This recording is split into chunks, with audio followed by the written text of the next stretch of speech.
दोस्तों, हमारा जो हृदय होता है, हमारा जो दिल है, वो हमारे शरीर का सबसे वाइटल और सबसे इंपॉर्टेंट ऑर्गन है, क्योंकि हमारे हृदय से ही हमारे शरीर में पूरा खून का संचरण होता है, रक्त का परिसंचरण होता है, ब्लड का सर्कुलेशन होता है। तो इसलिए हमारा हृदय ठीक तरह से काम करता रहे, ये बहुत ज्यादा जरूरी है। कभी कभी कुछ परिस्थितियों के कारण हमारा हृदय ठीक तरह से काम नहीं कर पाता है। उस कंडीशन में कभी कभी हृदय की गति जो होती है वो तेज हो जाती है, यानी कि हमारी जो पल्स होती है, हमारी जो नाड़ी होती है, वो तेज चलने लगती है। कभी कभी 100 के ऊपर पहुंच जाती है, 120 तक पहुंच जाती है। और कभी कभी हृदय की गति कम हो जाती है, नाड़ी कम चलती है, पल्स स्लो रहती है, तो कभी कभी ये 60 से नीचे पहुंचने लगती है। तो जब तेज चलती है उस कंडीशन को टैकीकार्डिया कहते हैं, और जब स्लो चलती है तब उस कंडीशन को ब्रेडीकार्डिया कहते हैं। आज इस वीडियो में मैं आपसे बात करने वाला हूं कि हम ब्रेडीकार्डिया को किस तरह से ठीक कर सकते हैं। टैकीकार्डिया के बारे में मैं बात पिछले वीडियोस में कर चुका हूं, और अभी कुछ और वीडियोस हैं जिनमें मैं टैकीकार्डिया के बारे में बात करूंगा। आज मैं आपसे बात करने वाला हूं ब्रेडीकार्डिया के बारे में, यानी कि वो कंडीशन जिसमें व्यक्ति की जो नाड़ी होती है वो स्लो हो जाती है, पल्स जो होती है वो स्लो हो जाती है, हार्ट रेट जो होती है वो स्लो हो जाती है, धीमी पड़ जाती है। और उस कंडीशन में जबकि व्यक्ति की नाड़ी 60 से नीचे पहुंचने लगती है, तब उस कंडीशन को ब्रेडीकार्डिया कहा जाता है। तो ब्रेडीकार्डिया के केसेस को ठीक करने के लिए दोस्तों हम डिजिटैलिस का उपयोग करते हैं होम्योपैथी में। इसका पूरा नाम है डिजिटैलिस परप्यूरिया, सामान्यतः इसे डिजिटैलिस के नाम से ही जाना जाता है। तो आज मैं आपको डिजिटैलिस के बारे में बताऊंगा कि हमें किन परिस्थितियों में, किन लक्षणों में, किन सिम्टम्स में डिजिटैलिस का उपयोग करना चाहिए। सबसे पहला जो लक्षण मैंने अभी आपको बताया कि यदि हार्ट की गति कम हो रही है तो इसका उपयोग किया जाता है। अब एलोपैथी में भी डिजिटैलिस का उपयोग किया जाता है, लेकिन वहां पर इसके जो उपयोग करने का तरीका है वो दूसरा है, और होम्योपैथी में इसको पोटेंटाइज फॉर्म में यूज किया जाता है, यानी कि शक्ति के क्रम में यूज किया जाता है। जैसे 30 potency, 200 potency, 1M potency, 200 potency, LM potency, इस तरह से यूज किया जाता है। और इसके साथ में इसके मदर टिंचर का भी उपयोग किया जाता है। तो मदर टिंचर भी उतना ही प्रभावकारी होता है, उतना ही लाभकारी होता है जितना कि इसकी पोटेंसी होती है। यदि हम इसके सिम्टम्स की बात करते हैं तो सबसे पहला सिम्टम, यदि किसी व्यक्ति की हृदय की गति कम हो रही है, यानी कि उसकी जो पल्स है वो कम हो रही है, उसका हृदय ठीक तरीके से काम नहीं कर रहा है, तब उस कंडीशन में उसका खून का संचरण सही ना हो पाने के कारण उसका शरीर नीला पड़ने लगता है।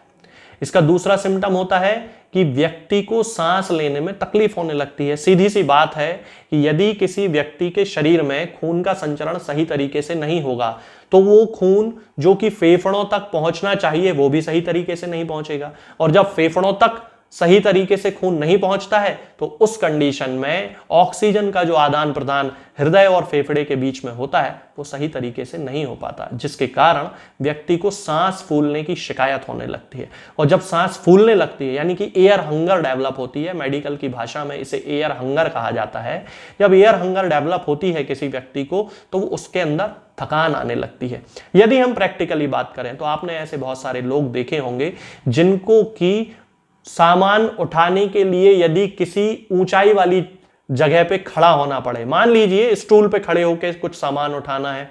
या फिर उन्हें सीढ़ियां चढ़ के कहीं ऊपर जाना है, या फिर कोई पर्वतारोही है, किसी ऐसी जगह पर उसे काम करना है किसी भी व्यक्ति को जहां की थोड़ा सा एलिवेशन हो, यानी कि सतह से वो जमीन थोड़ी सी ऊंचाई पे हो, तब उस कंडीशन में उसको सांस फूलने की शिकायत होने लगती है, उसका शरीर नीला पड़ने लगता है। यह डिजिटैलिस का कैरेक्टरिस्टिक सिम्टम है। जब उस व्यक्ति की नाड़ी चेक की जाती है, पल्स रेट चेक की जाती है, तो वो 60 से कम मिलती है, यानी कि उस समय वो ब्रेडीकार्डिया से पीड़ित है। अब रोग के प्रथम अवस्था में ही केवल डिजिटैलिस का उपयोग किया जाता है, यानी कि जब व्यक्ति की नाड़ी कम हो तभी उसका उपयोग कर लेना चाहिए। बहुत सारी कंडीशंस ऐसे भी होती हैं जबकि डायस्टोलिक प्रेशर कम हो जाने के बाद भी व्यक्ति की जो पल्स है वो ठीक चलती है। बीमारी की शुरुआती अवस्था में ही केवल कम पल्स यानी कि ब्रेडीकार्डिया देखने को मिलता है, तब केवल उस कंडीशन में ही डिजिटैलिस का उपयोग किया जाना चाहिए। इसके साथ साथ डिजिटालिस का जो पेशेंट होता है वो इतना कमजोर हो जाता है कि उसके हृदय की गति का प्रभाव उसके पूरे शरीर पर पड़ने लगता है, और एकदम यदि उसे कोई शोक की या किसी एक्साइटमेंट वाली ऐसी किसी घटना की न्यूज उसे मिलती है, ऐसा कोई समाचार उसे मिल जाता है, तो एकदम से उसे ऐसा लगता है कि उसके हृदय ने काम करना बंद कर दिया है। इस कंडीशन में यदि वो बिस्तर पर लेटा है और करवट बदलने की भी कोशिश करता है, तो एकदम से उसे ऐसा लगता है जैसे उसके शरीर में दिल की जो गति है वो बड़ी अनियंत्रित हो चुकी है और दिल सही तरीके से काम नहीं कर रहा है, ऐसा उसे महसूस होता है। तब उस कंडीशन में भी डिजिटालिस परप्यूरिया का यूज किया जाता है। इसके साथ में प्रोस्टेट ग्लैंड में होने वाले एनलार्जमेंट यानी कि बेनाइन प्रोस्टेटिक हाइपरट्रॉफी या जिसे बीपीएच कहा जाता है, बुजुर्गों में होने वाली वो समस्या जिसमें कि प्रोस्टेट ग्लैंड का जो आकार है वो बढ़ने लगता है और उसके कारण उन्हें मूत्र त्याग करने संबंधी विभिन्न प्रकार की बीमारियां होने लगती हैं। तब उस कंडीशन में यदि किसी पेशेंट को हार्ट की भी प्रॉब्लम है और उसके साथ में उसे प्रोस्टेट की भी प्रॉब्लम है, तो भी हम डिजिटालिस का उपयोग कर सकते हैं। और यदि हार्ट की प्रॉब्लम नहीं है, केवल प्रोस्टेट संबंधी कोई समस्या ही है, यानी कि प्रोस्टेट में एनलार्जमेंट हो गया है, प्रोस्टेट ग्लैंड बड़ी हो गई है, तब भी उस कंडीशन में हम डिजिटालिस का उपयोग बड़ी ही आसानी से कर सकते हैं। इसके साथ में दोस्तों डिजिटालिस पीलिया की भी बहुत अच्छी दवा है। पीलिया यानी कि जॉन्डिस। अब जॉन्डिस होने के दो कारण होते हैं, एक तो लीवर से रिलेटेड होता है और एक हार्ट से रिलेटेड भी होता है। तो यदि किसी व्यक्ति की हृदय की गति कम हो रही है, यानी कि उसकी शरीर में उसके ब्रेडिकार्डिया डेवलप हो रहा है, हृदय की गति 60 से कम हो रही है, तब उस कंडीशन में यदि उसे सांस लेने में तकलीफ है, उसका शरीर एकदम से नीला पीला पड़ने लगता है, होंठ नीले पीले पड़ने लगते हैं और इसके साथ में उल्टी करने की इच्छा उसे होने लगती है, नौशिया जिसे कहा जाता है, तो समझ जाइए कि इस व्यक्ति के शरीर में यदि जॉन्डिस डेवलप हो रहा है तो केवल और केवल डिजिटालिस परप्यूरिया ही उसकी एकमात्र दवा है जो उसके लीवर को भी ठीक करेगी, उसके पीलिया को भी खत्म करेगी और इसके साथ में उसकी हृदय की गति को भी पूर्णतः नियंत्रण में लेकर आ जाएगी। अब यदि हम डिजिटालिस के सेंटर ऑफ एक्शन की बात करते हैं तो इन सारे सिम्टम्स को जानने के बाद हमें पता चलता है कि डिजिटालिस हृदय संबंधी मामलों में सबसे अच्छी एक दवा मानी जाती है। अब हृदय से संबंधित किसी भी बीमारी में यदि शरीर में कोई भी लक्षण डेवलप हो रहा है, जैसा कि मैंने अभी आपको बताया है, सांस लेने में तकलीफ हो सकती है, सीढ़ी चढ़ने उतरने में उसे ऐसा लग सकता है कि सांस फूलने लगती है, अस्थमा जैसा एक अटैक उसे आने लगता है, हृदय की गति उसकी अनियंत्रित हो जाती है, कम हो जाती है, ब्रेडिकार्डिया वहां पर डेवलप हो जाता है, शरीर में कार्डियक ओरिजिन का पीलिया डेवलप होने लगता है, ऑक्सीजन की कमी हो जाने के कारण शरीर नीला पड़ने लगता है और फेफड़ों के एक्सपांशन होने में, यानी कि फेफड़ों के काम करने की जो भी गति है वो भी धीमी पड़ने लगती है। इसके साथ में यदि कोई बुजुर्ग व्यक्ति है तो उसे प्रोस्टेट की समस्या डेवलप हो जाती है। तो इन सारे लक्षणों में डिजिटालिस ही उस व्यक्ति की एकमात्र दवा होगी। यदि हम इस डिजिटालिस परप्यूरिया की पोटेंसी की बात करते हैं कि हमें किस पोटेंसी में इसका उपयोग करना चाहिए, तो सामान्यतः डिजिटालिस की मदर टिंचर का भी यूज किया जाता है, 6 potency, 30 potency, 200 potency, 1M potency का भी यूज किया जाता है। लक्षणों की तीव्रता और उनकी क्रॉनिसिटी, यानी कि लक्षण कितने पुराने हैं, इसके आधार पर यह निर्धारित किया जाता है कि व्यक्ति को मदर टिंचर देना है या पोटेंसी देना है। अब यदि किसी व्यक्ति को केवल हृदय संबंधी कोई परेशानी है और केवल ब्रेडिकार्डिया डेवलप हो रहा है और उस ब्रेडिकार्डिया के कारण यानी कि उसके जो हृदय की जो गति है वो कम पड़ रही है, 60 से कम हो रही है,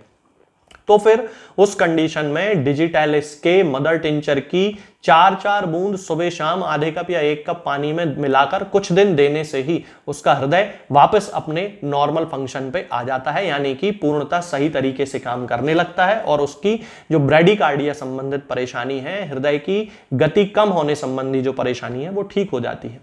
इसके अलावा यदि किसी व्यक्ति को सामान्य परिस्थिति में हृदय की बीमारी के साथ साथ यानी कि ब्रेडिकार्डिया के साथ साथ जॉन्डिस जैसी कोई बीमारी है, शरीर में कमजोरी है, बहुत ज्यादा दुर्बल शरीर हो चुका है, उठने बैठने में भी एकदम से ऐसा लगता है कि व्यक्ति का हृदय जो है वो काम करना बंद कर देगा, उस कंडीशन में हमें 30 पोटेंसी का उपयोग करना चाहिए। और डिजिटालिस की 30 पोटेंसी को उस समय हम 2 बूंद सुबह, 2 बूंद दोपहर में और 2 बूंद शाम को किसी भी पेशेंट को बड़ी आसानी से दे सकते हैं। इसके अलावा यदि किसी व्यक्ति को प्रोस्टेट संबंधी कोई प्रॉब्लम है तो वहां पर व्यक्ति के लक्षणों के आधार पर मदर टिंचर भी उपयोग किया जाता है और पोटेंसी भी। यदि केवल प्रोस्टेट की समस्या है तो मदर टिंचर ज्यादा फायदेमंद है, 5 बूंद सुबह 5 बूंद शाम को दिया जा सकता है। प्रोस्टेट के वे केसेस जिनमें कि एनलार्जमेंट बहुत ज्यादा है, हृदय संबंधी भी परेशानी है, तब उस केस में 30 पोटेंसी का भी उपयोग किया जाता है। तो यहां पर प्रोस्टेट के केस में दवा देने के पहले डॉक्टर से परामर्श करना बहुत ज्यादा जरूरी होता है, क्योंकि पोटेंसी का निर्धारण व्यक्ति की ओवरऑल शारीरिक कंडीशन को देखने के बाद ही किया जा सकता है। तो ये जो दवा है डिजिटैलिस परप्यूरिया, ये आपको किसी भी होम्योपैथिक मेडिकल स्टोर पर मिल जाएगी, ऑनलाइन भी आप इसे मंगा सकते हैं। मैं ना किसी व्यक्ति को कोई दवा बेचता हूं और ना भेजता हूं, ये मैं आजकल आपको हर वीडियो में बताने लगा हूं ताकि आप लोग परेशान ना हो, व्हाट्सएप पे मैसेज ना करें दवा संबंधी। तो आप डिजिटैलिस का उपयोग जो सिम्टम मैंने आपको बताए हैं उनमें बड़ी आसानी से कर सकते हैं। आज के इस वीडियो में फिलहाल इतना ही। आगे के वीडियोस में मैं आपसे बात करूंगा कुछ नई बीमारियों के बारे में और उनकी होम्योपैथिक दवाओं के बारे में। तब तक के लिए